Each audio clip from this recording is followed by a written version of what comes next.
Alright, if you're coming over from my Obi-Wan review, welcome.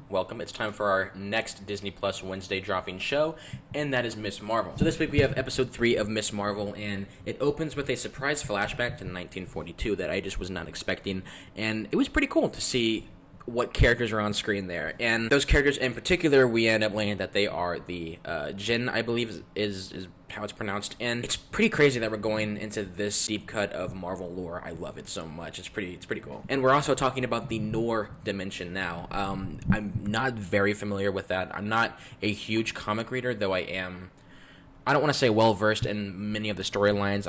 I'm not familiar with the Noor dimension. But what I am familiar with is the Department of Damage Control and what they're doing with them in this show. I love it. I don't want to spoil it, but if you know who the Thunderbolts are, if you know what the Young Avengers are, and the whole thing with Miss Marvel, Miss Marvel's Law, if you know what that is, then I think this is the direction that they're going, and it's pretty fucking cool if you ask me. It's going to be really exciting to see that storyline particularly play out within the MCU, because we got bits and pieces of a tease within Civil War with the Sokovia Accords.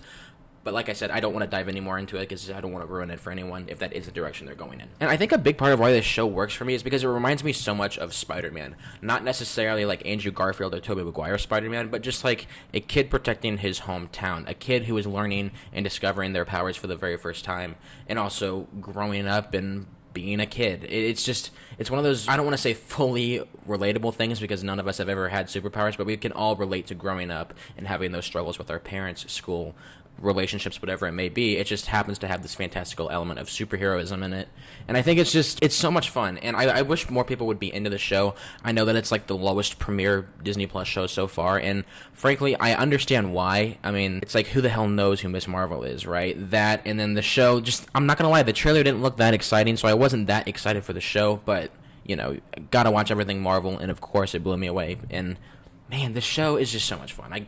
People need to watch it. And there's a conversation at some point in this episode about Carol Danvers. It kind of reflects a big point about Carol Danvers as a character, about being reckless, and how Miss Marvel, Kamala, needs to separate herself from her idea of what her hero is. She doesn't need to be who her hero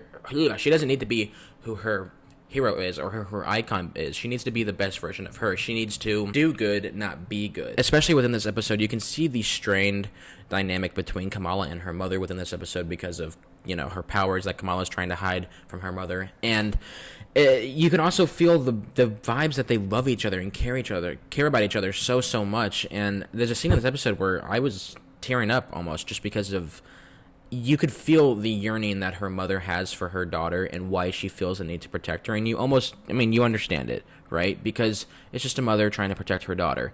And her daughter just wants to be herself. And it's kind of, it's just such a relatable thing, you know? And we all need someone like Kamala's father in our life, because this man, anytime Kamala or anyone in the MCU is down, just have him walk in, say an easy line. Something as simple as, good isn't what you are, it's what you do.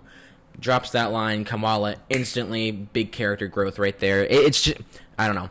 He's dropped more wisdom in these past 3 episodes than I've heard in my entire life. But yeah, you guys, if you guys could not obviously tell, I really enjoyed that episode of Miss Marvel. I just jotted down a few things that really stood out to me in the episode, and that's just kind of what I was covering this episode. I don't want to give away a whole lot of spoilers or anything like that, so I just try to keep it quick and simple. Have you guys seen the latest episode of Miss Marvel, or have you guys seen any of the shows so far? Please feel free to leave your thoughts and opinions in the comment section below, and let's have a dialogue, because this show is so much fun to talk about and watch.